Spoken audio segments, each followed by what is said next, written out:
truth about the recent killings in Mexico involving Americans. Matamoros, officially known as Heroica Matamoros, is a city nestled in the northeastern Mexican state of Tamaulipas, is known for its rich history and bustling economy. The city sits on the southern banks of the Rio Grande, opposite Brownsville, Texas, and is home to over 500,000 people. In fact, the Matamoros-Brownsville metropolitan area is the fourth largest on the Mexico-U.S. border, with a population of over 1.3 million. Matamoros owes much of its economic success to international trade, particularly through the USMCA agreement with the United States. The city is a hub for industrial activity, with its maquiladoras attracting major brands such as BMW, Chrysler, Ford, General Motors, and Mercedes-Benz. The port of Matamoros is also poised to play a key role in Mexico's oil industry, with PENEX's multi-billion peso offshore drilling project in the works. Despite its industrial prowess, Matamoros remains steeped in history.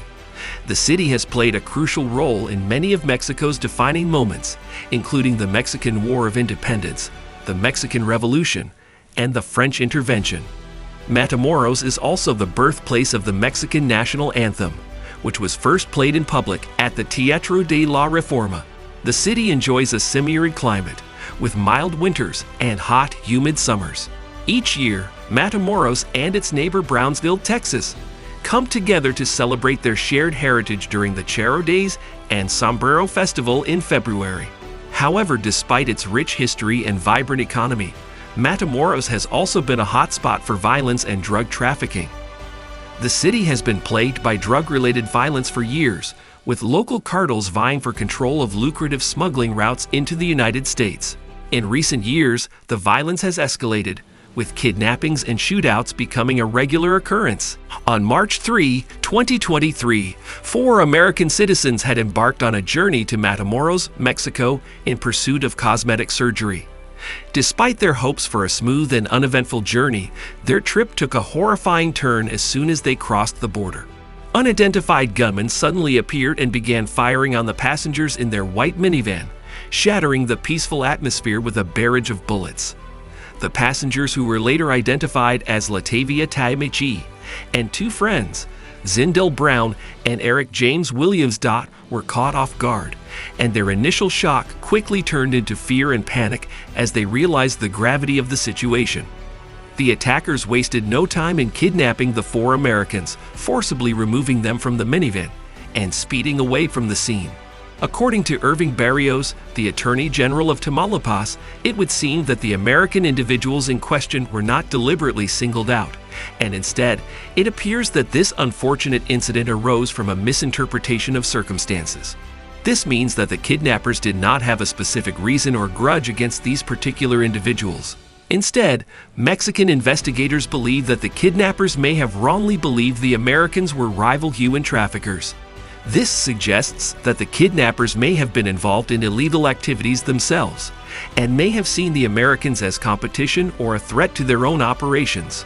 A source close to the investigation told ABC News that the kidnappers were likely trying to extort money or information from the Americans. This aligns with the common motive for many kidnappings, especially in areas where criminal organizations are prevalent. Kidnappers may seek to extract a ransom payment or gain valuable information from their captives in exchange for their release. The kidnappers, in an effort to evade rescue efforts, reportedly transferred the hostages to multiple locations, including a clinic, a warehouse, and a safe house.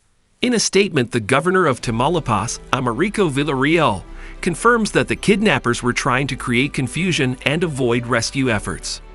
During their captivity, the American citizens were subjected to physical and psychological abuse, including being blindfolded, tied up, and threatened with violence.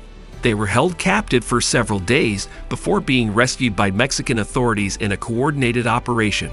The rescue effort involved a joint task force consisting of Mexican law enforcement agencies, military personnel, and the Federal Bureau of Investigation, FBI, from the United States, with the FBI offering a $50,000 cash reward for anyone who could provide information leading to the safe return of the kidnapped American citizens and arrest of the kidnappers.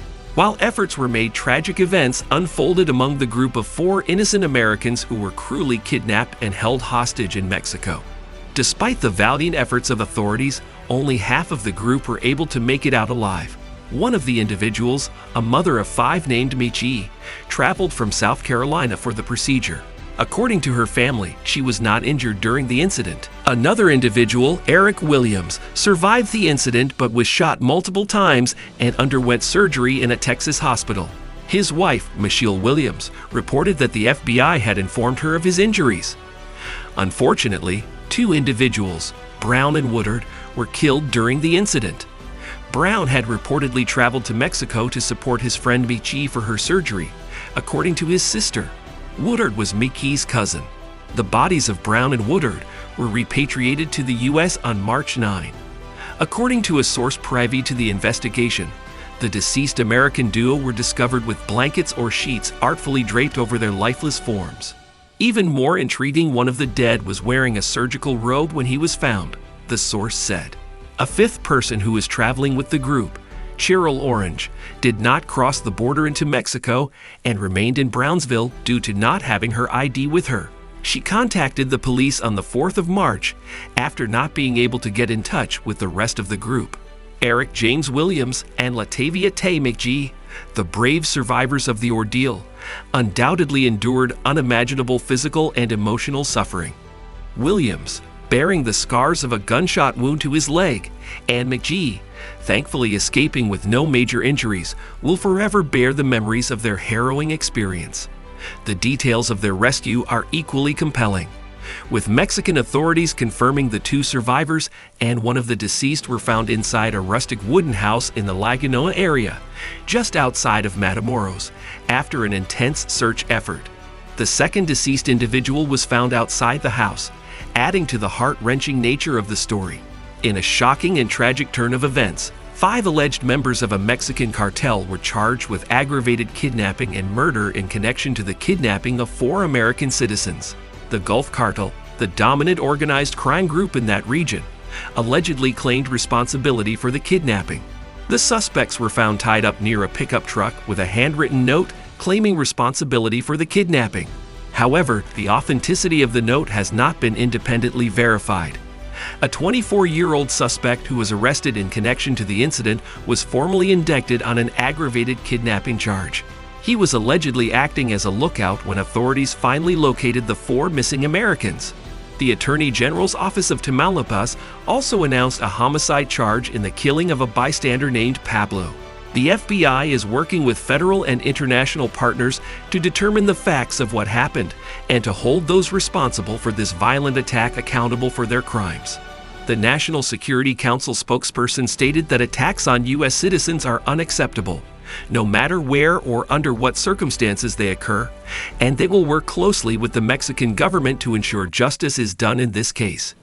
President Joe Biden has been kept updated on the situation, and the FBI is urging anyone with information to call their San Antonio office or submit information on their website.